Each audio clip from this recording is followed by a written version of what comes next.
the Supervisors regular session meeting of January 4th, 2022 at 9:05 a.m. Located at 1 East Main Street, Grand Courtroom, and via Zoom. Our agenda today, after calling to order, we have a notice to the public. The Board of Supervisors welcomes comments from the public during the time allowed for discussion. You are requested to approach the microphone, state your name for the record, and limit the time used to present your remarks in order that others may be given an opportunity to speak. The normal process on any agenda item is for the chairperson to read the item from the agenda. The board is given an opportunity to comment on the issue and/or place a motion on the floor. An opportunity for discussion may be presented, at which time the public may participate, and a roll call vote will follow. Would you call the roll, please? Thompson? Yes. Patton? Yes. Salasik? Yes. And would you join me in the Pledge of Allegiance? I pledge allegiance to the flag of the United States of America and to the republic for which it stands, one nation, under God, indivisible, with liberty and justice for all.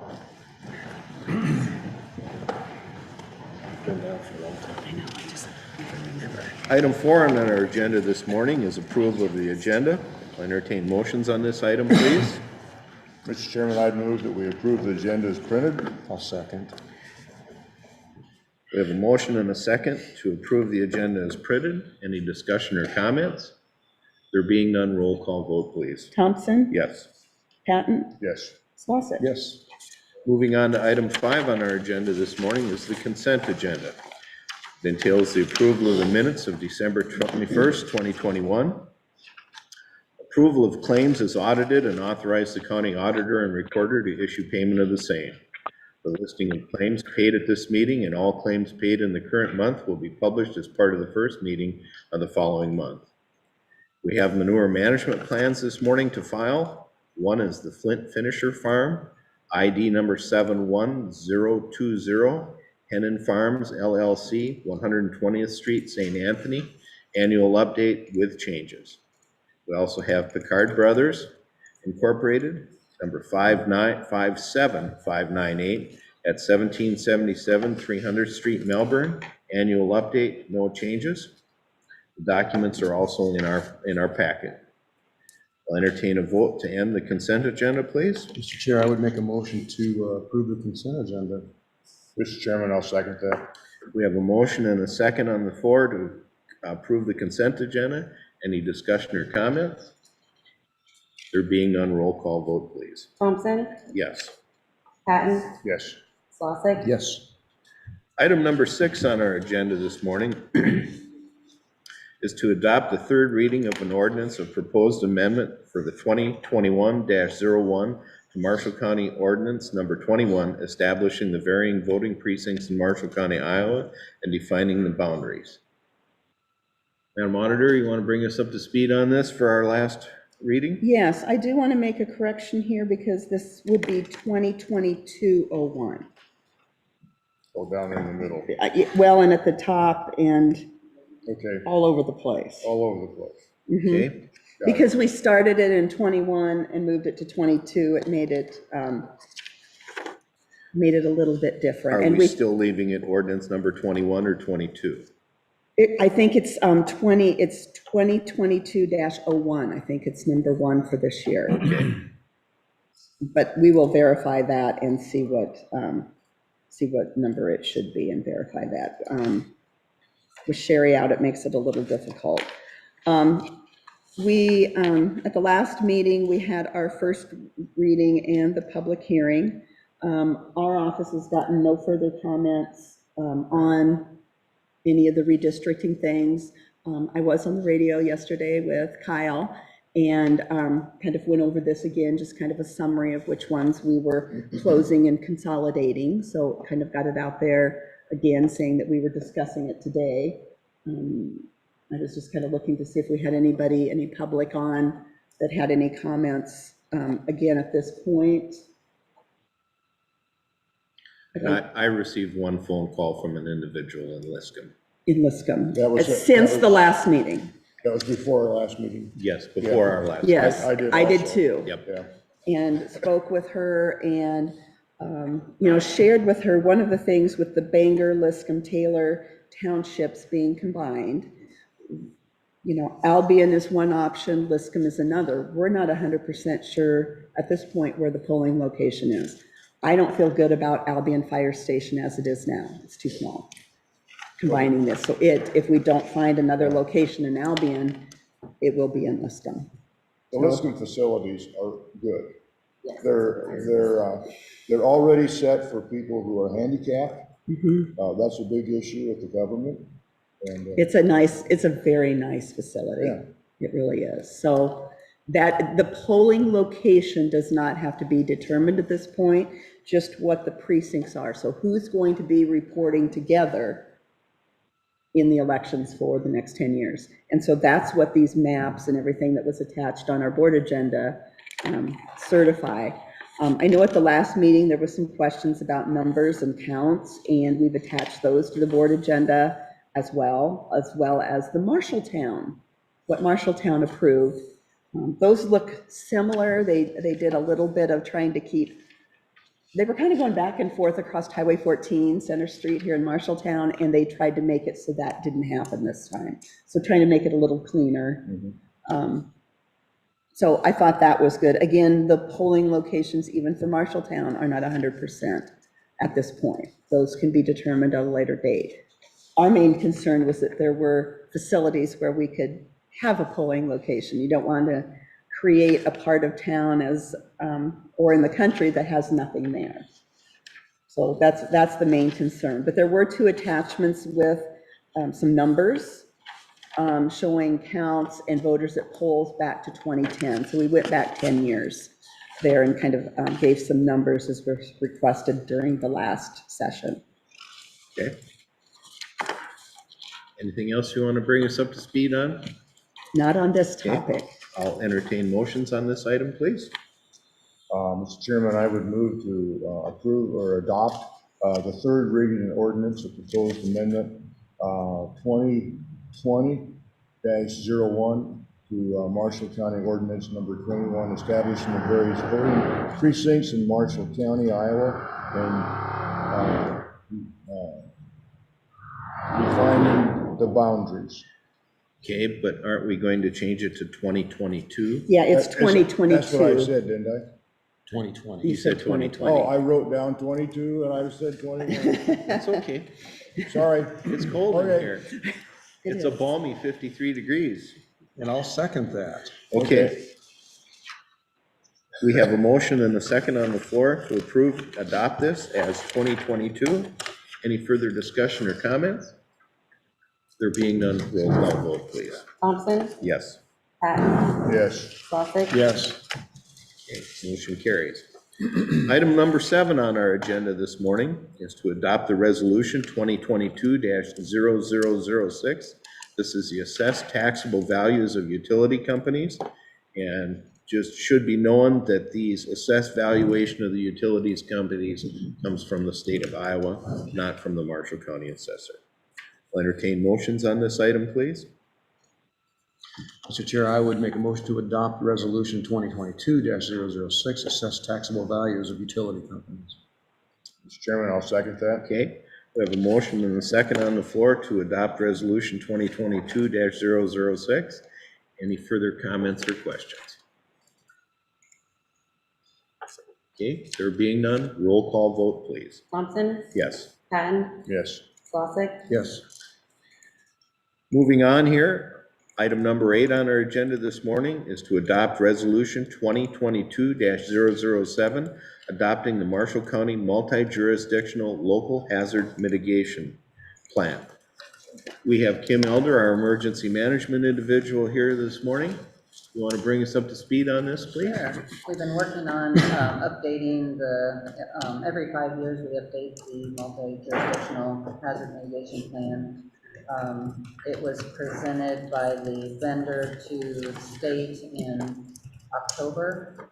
1st of December, the state sent it into FEMA. So we're hoping that we get that completely back and approved, but it is at the state where we can adopt it as a county. Some of the cities have already adopted it. That way, when FEMA brings it back to us, it's ready to go. We don't want any gap there so that we're eligible for any funding. And those hazard mitigation grant applications that have been submitted or NOIs that have been submitted to go forward from there. So this brings in quite a bit of money to the county. It's just a really good thing to definitely adopt. And this is something where you work individually with each community? Yep. The incorporated Community, towns? and all the schools. And the schools. Districts. Yes, correct. So it's another example of the county working well with others. If anybody would like to see the whole program on this, I accidentally have it. It's Accidentally. 325 pages. No. Yeah, and it is out there for everybody to look On at. my desk. There's a link on my Single-sided? website, I believe still on the No. county website. But yeah, I hope to see FEMA push it back to us as approved within the next couple of weeks. That's our goal. But we can adopt it even though they haven't approved it. We adopt how it's written now. We didn't have any of the school systems or communities not participate, did we? No. We got everybody we finally 100%? Got everybody on, Okay. yep. Okay. Unless you've got something else, I'll entertain motions on adopting this resolution for the 2022-007 Marshall County Multi-Jurisdictional Local Hazard Mitigation Plan. Say that fast 3 times. Mr. Chairman, I would move to adopt Resolution 2022-007, adopting the Marshall County Multi-Jurisdictional Local Hazard Mitigation Plan. It's only appropriate that you be the one to do that, all the way it sounds. Yeah, I have the plan. Oh, Yeah, you- yeah. And All I'll 300 pages. I couldn't believe that. I'll And this second page that. was the very last page of that thing. Okay, we have a motion, you did second that, I did correct? second Okay, that. I didn't quite hear it. We have a motion and a second to adopt this. Any further comments or questions? Once it's adopted in time, then I'll take a copy of that and I'll send that to the states. Okay. If there's no other comments or questions, nobody on Zoom? Okay, roll call vote, please. Thompson, Yes. Patton, Yes. Bossick. Yes. We have to have a few chuckles this morning. It's only 53 degrees in the room, so we have to stay warm somehow. Item number 9 on our agenda this morning is to adopt Resolution 2022-008, approving construction contract with Bryholtz Construction Company for the Marshall County Courthouse interior of $8,476,753. Lucas, you want to bring us up to speed on this? Yeah, this is basically the base of the project that we're going to be having a contract for. Right now, this $8,476,000 is the entirety of the interior project. This also includes the insurance portion, as we just basically contracted the entire part with Bryholtz, and then we will go to the insurance company for their portion as well. There will be some change orders to this.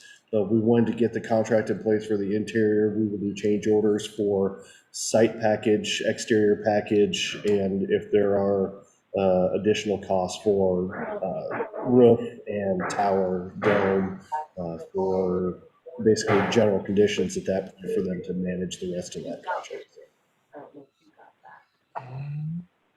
Do we know what the split, roughly what the split will be between what the insurance is taking care of in this?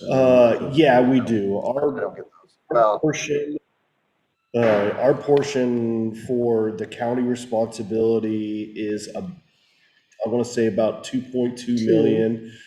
There's like $900,000 in code, which is money that we've already received from the insurance company that we pay directly, and 4.3 million for insurance, something like that. Okay, anything else? And that, unless you have more questions. Okay. I don't.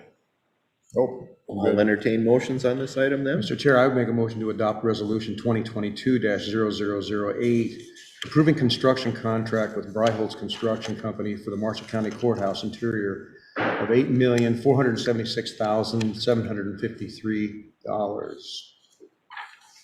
Mr. Chairman, I'll second that. Okay, we have a motion and a second on the floor to adopt resolution number 2022-008. Any other comments or questions? Anybody on Zoom? Okay, roll call vote, please. Thompson. Yes. Patton. Yes. Slosik. Yes. Alrighty. Item number 10 on our agenda this morning is personnel changes. Approved Buildings and Grounds Director Lucas Badke vacation change to no limit, possibly through March 31st, 2023. Discussion and possible action.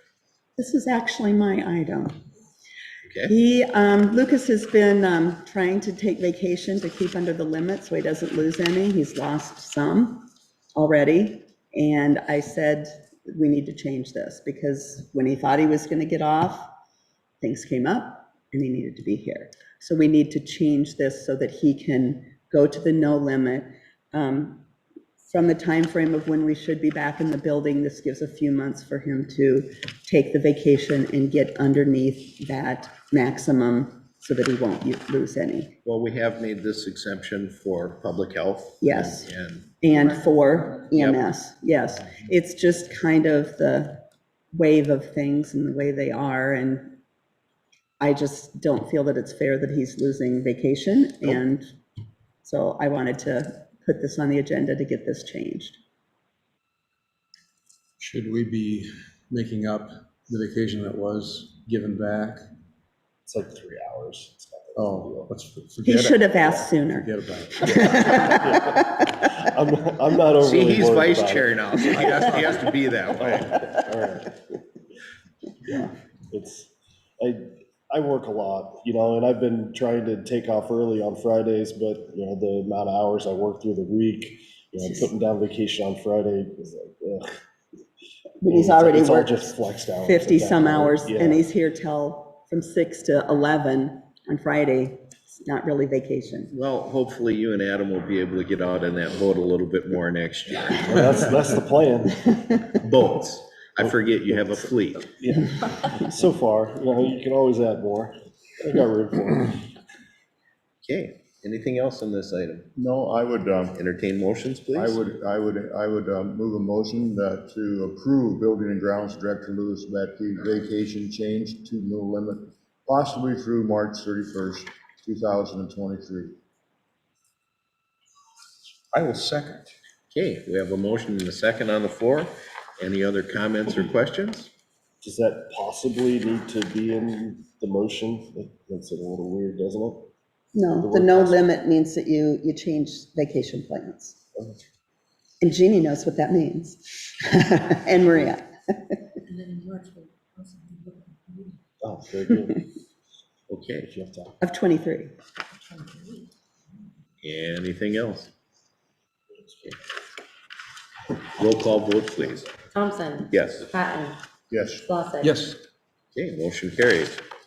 Item number 11 on our agenda this morning is to approve the Board of Adjustment approval of conditional use permit number 2021-VAR-6007, Raycom/Whitaker Farms for a conditional use permit to build a 250-foot self-supporting tower on parcel number 8420-07-400-009.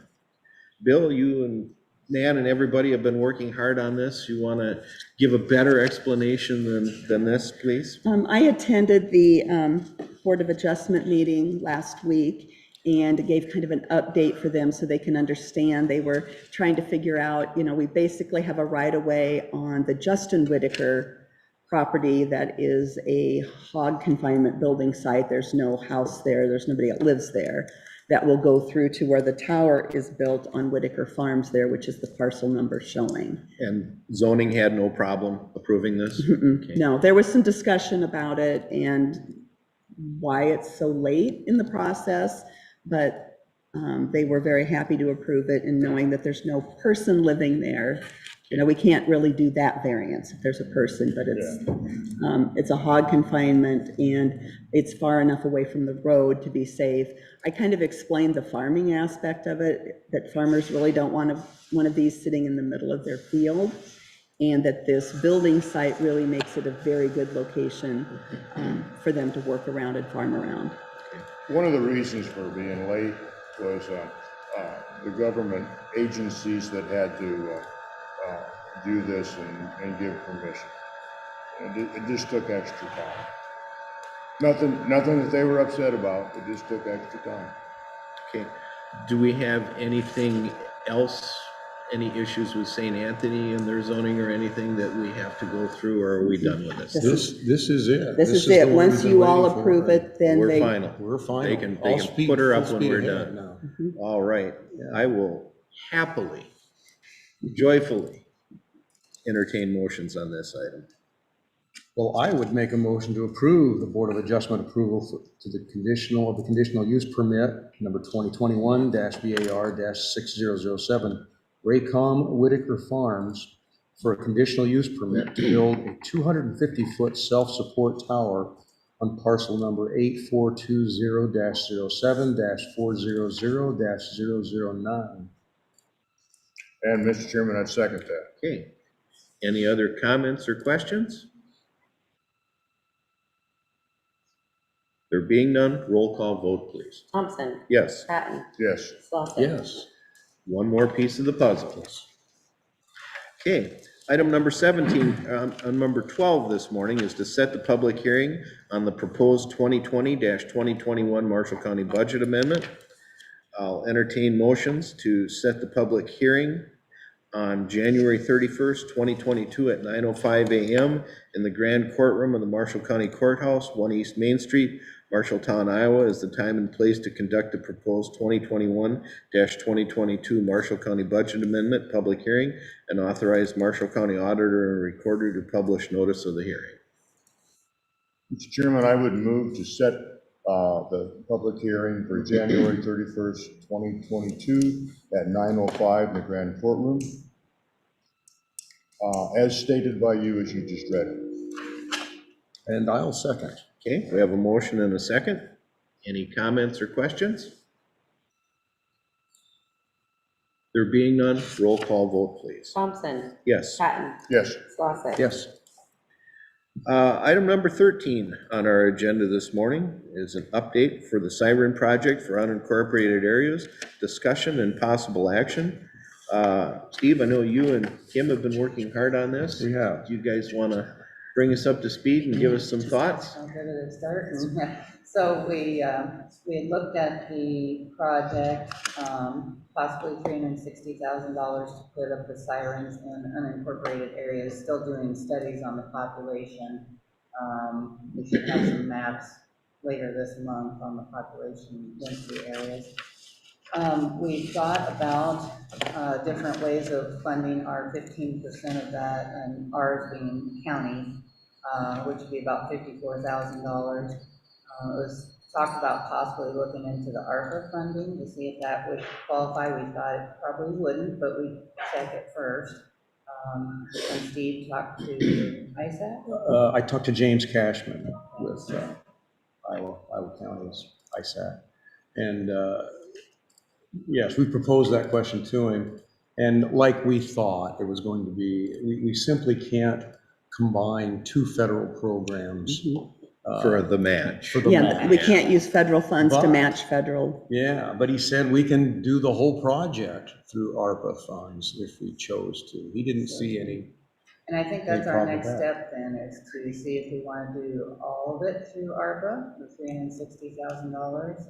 If you would like to, since it's truly a county project and it's Board of Supervisors' decision, I'm just helping on that side. If you want to present it to the ARPA committee to do that, or the next step then would be to fund just the 15% for the supervisors. And the 15% is going to come to 50 what? 54? About 54,000. About 54,000. So that would be the next two possible steps. Well, Or discontinue the project, whichever. it would, if we did that, it would take away some of the projects that we thought were important and wanted to do.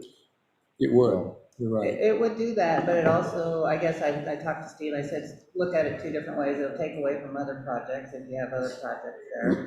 But also, you would be giving the county, unincorporated areas, a big chunk of ARPA funds and showing them that you're using federal funding for other things also. So, yes, either way, it's coming out of taxpayer dollars. So 360,000 is either the federal funds or the local taxpayers, 54,000. So totally up to you. I think it's a worthwhile project, but again, it's not coming to my budget, so. You know, at our last meeting, we put substantial dollars into Sand Lake, into Green Castle, and into Timmins Grove for camping facilities and goods for outside of the community for public usage and quality of life issues. I'd hate to see us lose this federal money. Personally, I think we should take care of the match and keep our ARPA funding for other things that are going to be coming up next year. It's just my thoughts. That would be my thought also. You know, we've had a real good history of using this ARPA funding for capital goods. This is one-time dollars coming from the government, and we've moved many things up on our wish list of things we've wanted to do. And because we've done that, we have been saving substantial dollars off of the backs of the property taxpayers for those items that we're paying for with ARPA. So this really, it's going to be not significant as far as being a burden to the taxpayers whatsoever. What are our chances of getting And this? that would be my next thing, is if we go that route, the NOI is in, the notice of interest, we would move forward on that, and obviously it's not guaranteed. It's a chance we take going through FEMA and through the hazard mitigation grant. It's competitive with everybody else. Chances, I couldn't tell you. It's competitive. Would it be an FY '23 project? It would probably by the time we get By into June it, 30 yeah, of '23? yeah, Okay. yeah. I'll make a note to add it for budget. And then, if we did not get it, I guess we would, There's also the option to trim back the project a little absolutely, bit. yeah, or absolutely. a fair 360 would be our amount. max, and that's looking at, I think we said 8 max, sirens. And once we do the population density map and look at where we're looking at sirens, that could change and it could be lesser. So also with what sirens we get, how many of those areas need 1 versus 2 sirens to cover that density would make a difference. So 360 would be max. So yeah, it would be competitive if we go that hazard mitigation route, and you guys, the county took over the 15%. If you went ARPA, it would just be a project, and you would just work with the project. So that's the other side of that coin. Well, okay, looking at it this, that if I would prefer to do the 54,000. But if we would do that and then spend the money that we got set up for ARPA for other things, and then not get the grant, we're done. Yep, and we would be done until the next round of hazard Do mitigation. you know, you don't have any idea on the time frame of when you'll get a response? Yeah, they're pretty slow right now. Now, on our portion of the match, if we don't get the grant, we don't have to, You don't pay. you don't Yeah. pay, okay. Correct. If the project doesn't go through, we would just drop the project. We could reapply again when hazard mitigation grants open up again, if that opens up when there's a disaster. Boy, I'll tell you, for helping that many different areas with public protection, I can't imagine that we'd get turned down for the grant. Yeah. It The just public depends on good how is many pretty- people are applying and Yeah. funding at the federal level, yeah. I definitely, would push through on that. I guess another option would be, if you did not get that, if we presented it to ARPA Mhm. and said, you know, we'd like to set aside, kind of like you've done with some other projects, we're not sure that we're gonna get funding from one, so if we don't get funding from one, can we set aside some ARPA funding to do that project? And you could pick the number, you know, you could pick, if you wanna do the 360,000, the max, and put it in there and just kind of pigeonhole that until we find out. Because we do have some time on that ARPA. Mhm. Mhm. We have a great deal of time on the ARPA, so it is something we could definitely put in our spreadsheet as a reminder Right, that, and then you can always put that money back in the pot for something else. So we would know yet this year. for Oh, sure. yeah, I'm hoping, and that's just guessing, I'm hoping we'd know by June. I think Oh. it would be sooner, but I don't know the federal process on Okay. that. I think we ought to take a chance on it. I do too. I'd prefer we do our match, because when you add that particular amount of funding from the feds on top of what our ARPA funds are, we're really Yeah, force you would be. multiplying these Right. dollars big time. Do you want to do a backup and set aside some funding just in case? I think we've got plenty yeah, of time to do it. I don't know why not. Yeah, so I'll make a note to get that added. We did have this as a discussion and possible action item. It sounds like you gentlemen are ready to possibly make a motion and a decision on this. Do you want to put that in the form of a motion so we can take action?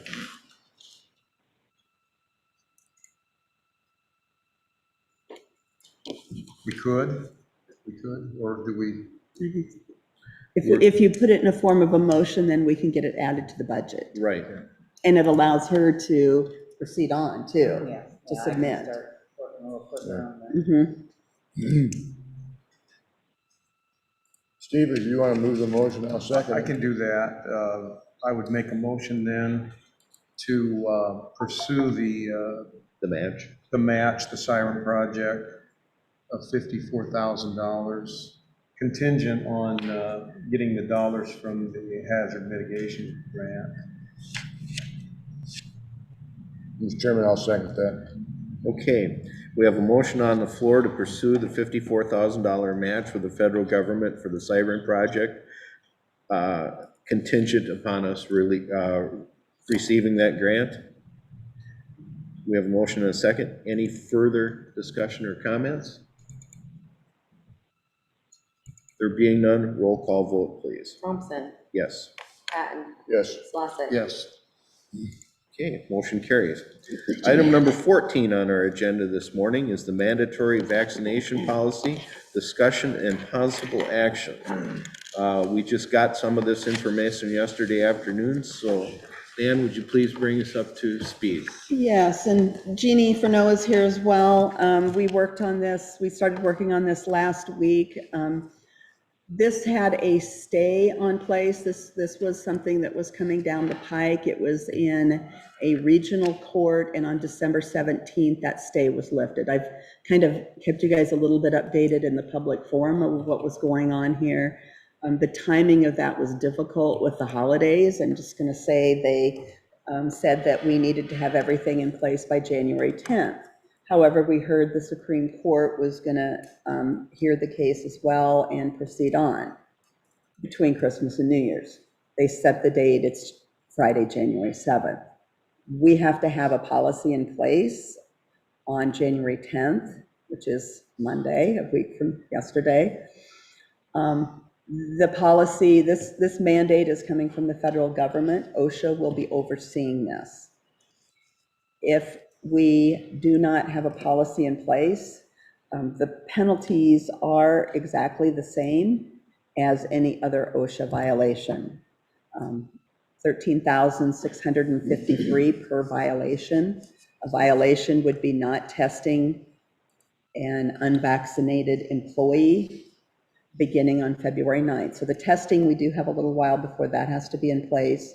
We just have to have this policy in place by January 10th, which would also include mask wearing if you are not vaccinated. There's nothing about this personally I like at all. I don't agree with it, but you know what? That's not my job. My job is to keep Marshall County compliant And I don't want to pay these kind of fines out of taxpayer dollars. And was that per week, do I remember? Per employee per week, not in compliance. If you're willful or repeated for a person, it's 136,532 per violation. So if we would not have a place and they showed up here in May for everybody that's not vaccinated, or even a vaccinated employee that we don't know is vaccinated, that's willful. Does vaccination include booster, or is it just vaccination? It's just vaccination. The help on the booster comes if you do have an incident where you are COVID positive. If you do have your booster, you can return to work sooner if your health conditions meet the criteria. You haven't had a fever in 24 hours, those type of things. The booster is not addressed in the ETS at all. So the emergency temporary standard, which is good, but I mean, right now we are looking at a really short time frame to come into compliance. Nan and I discussed at length yesterday about whether or not she was willing to gamble on whether or not this is going to go through. And if on Friday it does, we have to have a policy in place. We have to have masks on our unvaccinated employees. We have to start getting vaccination status from our employees. We have to know that. And we have to at least show good faith efforts that we are coming into compliance on Monday, or we will be subject to fines. It would be imprudent of us to gamble with taxpayers' funds. Yes, there are exemptions to this. There is medical exemption, which there are forms we have. So the attachment I sent you all is a scary amount of stuff. But there's a lot to think about here, and there's a lot of things there's a lot of options that we have to provide our employees to either provide a medical exemption, to the vaccination or the mask wearing or the testing. So it is a lot that we had to come up with in order to give our employees those options. the base of this policy that you have in front of you came from OSHA. They wrote the base and had us input certain things. We've also looked at some of our counties that have HR departments. Yes, multiple people doing HR in the big counties, but it's always great. They share their information and what their attorneys, they also, all of them are also Ehlers and Cooney clients as well. So that makes all of that a little easier. This isn't just government. This is everybody that employs more than 150 people. 100 people. If you have 100. 100 employees or more, you have to do this. Everybody, not county, not government. It's every employer. Yeah, you're looking at employers like, I think Starbucks was in the news very recently, that they are doing this with their employees. They have to, it's every employer over 100, with over 100 employees. And we're talking, we would even have to count our trustees. We would have to count everybody that is considered an employee. Our boards are different, the Veterans Affairs boards, those type of people that we provide some insurance and maybe a little money. A lot of the trustees, the different townships, they don't take funds. And now we also have the option of doing vaccine only. So we could have not even allowed people to opt out of the vaccination if you wanted to go that route, which I don't. Which means you terminate the I don't employees. think that's right.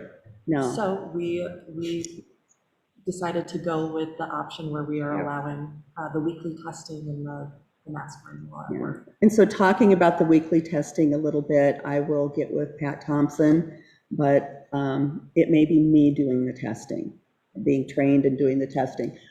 We don't want them anywhere near our accounting and HR office because those are the people doing the payroll and running the claims, and I don't want their health at risk. So. Is there any funding from the federal government on this at all? No help, there's no help, it's just a. Is there a reason that we can't use the free testing? You cannot test in Marshall County unless you have symptoms. There's no place that will test. When we've called, they've not. How about ARPA funding for our testing? We could, and I'm finding them for about I've got one on the line for $7.45 a test.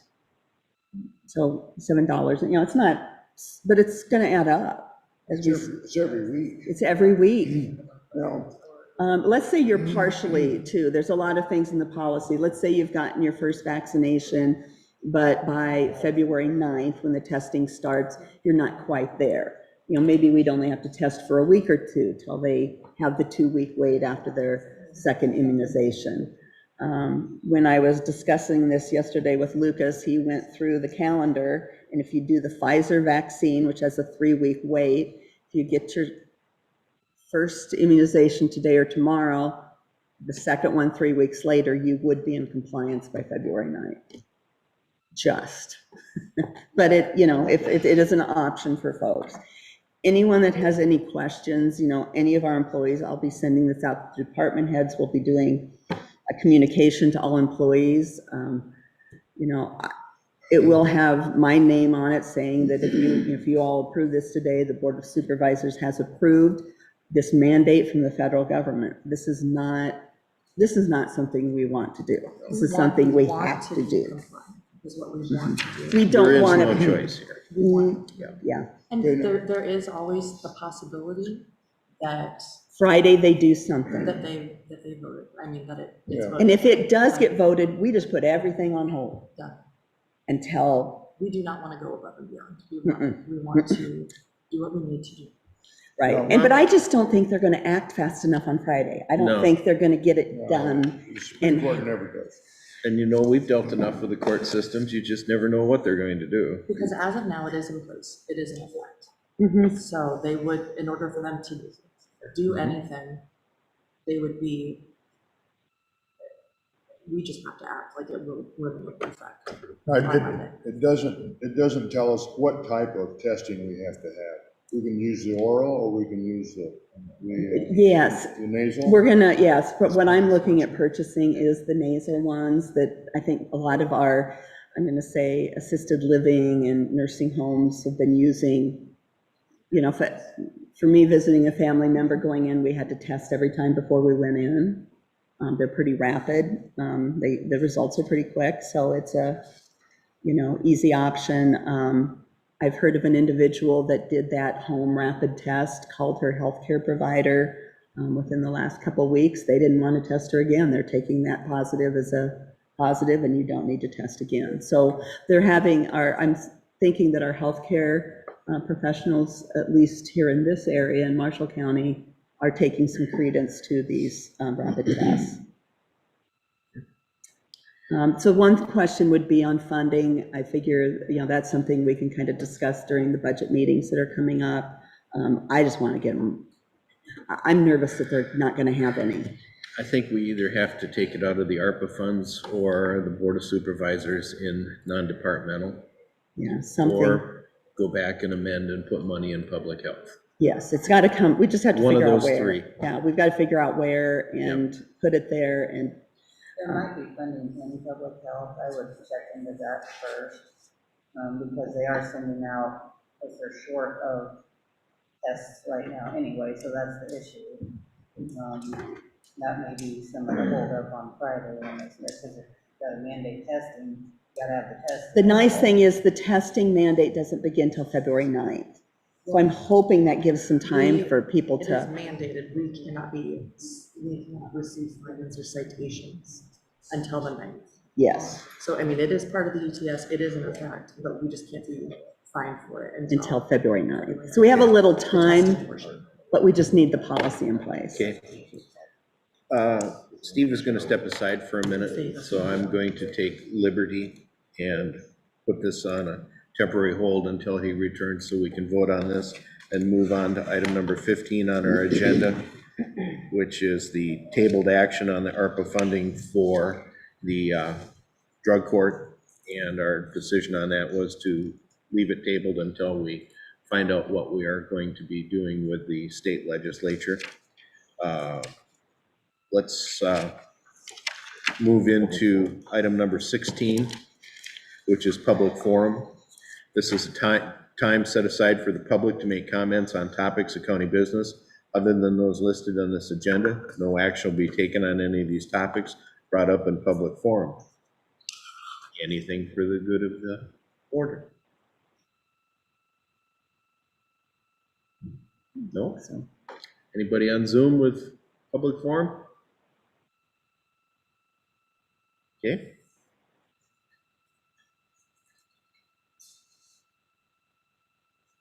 You want to wait or go right into voting on 17? Steve, to get back. You mean 14? 14.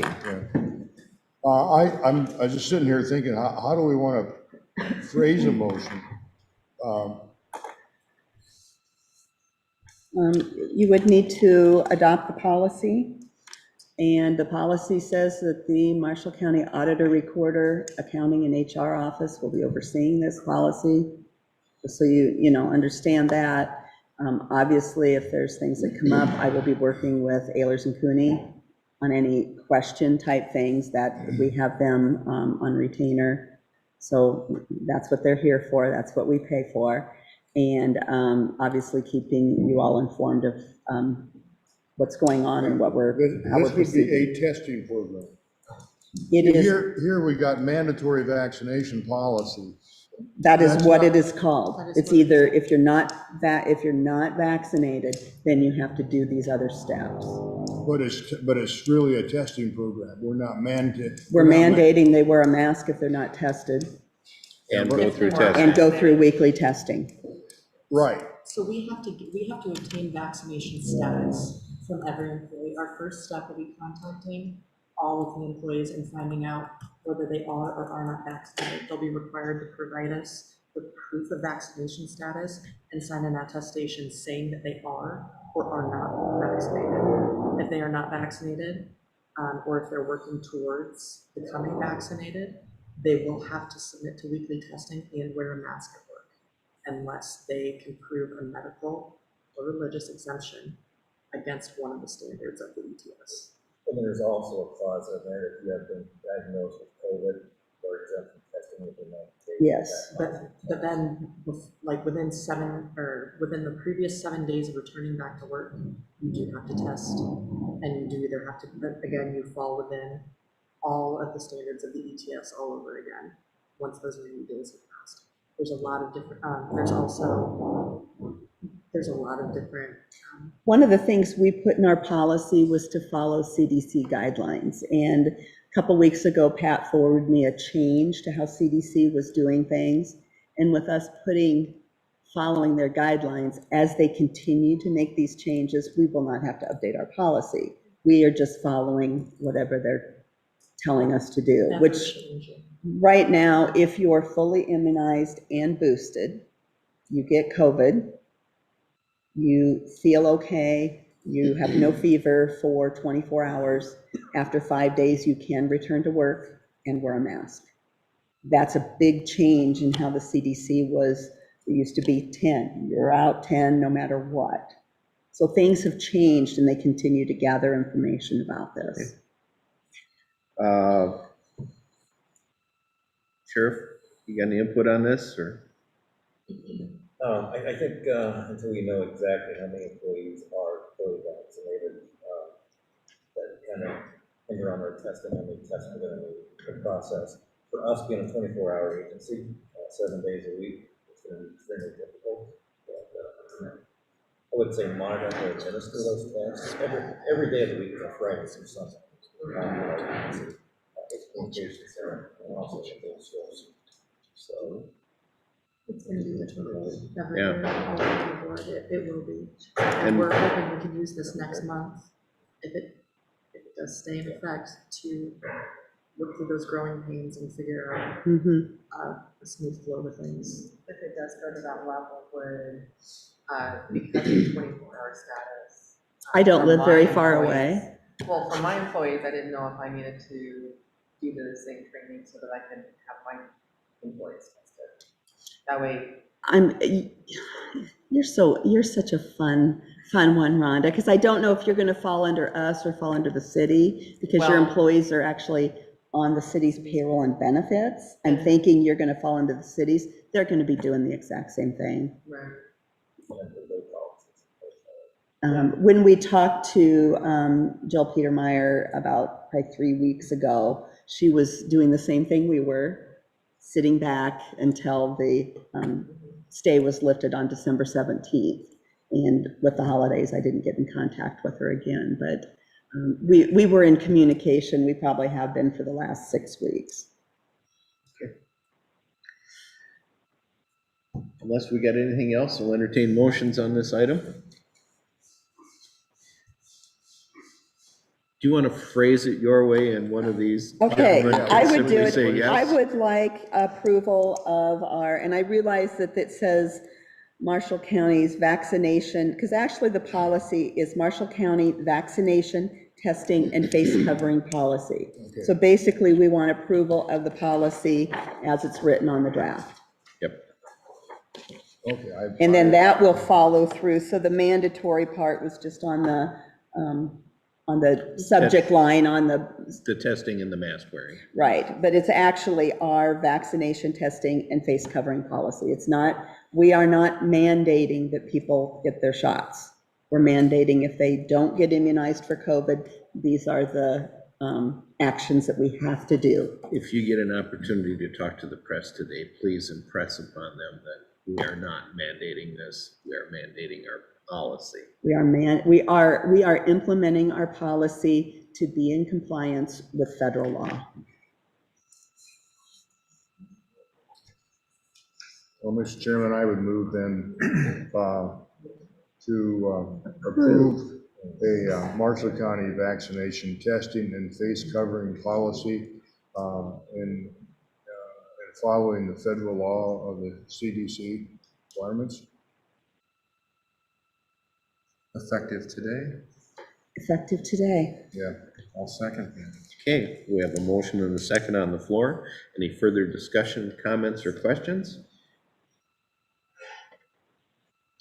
There being none, roll call vote, please. Thompson, Yes. Patton, Yes. Slosik. Yes.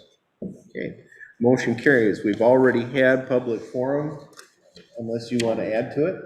Nothing for the good of the order? Okay, we are going to move on to item number 17 on our agenda today, which is adjournment. The next regular session is January 18th, 2022 at 9:05 a.m.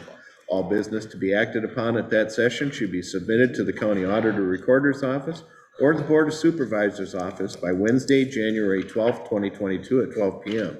There being no further business to come before the board, this meeting is adjourned at 9:57 a.m. Thank you, everybody.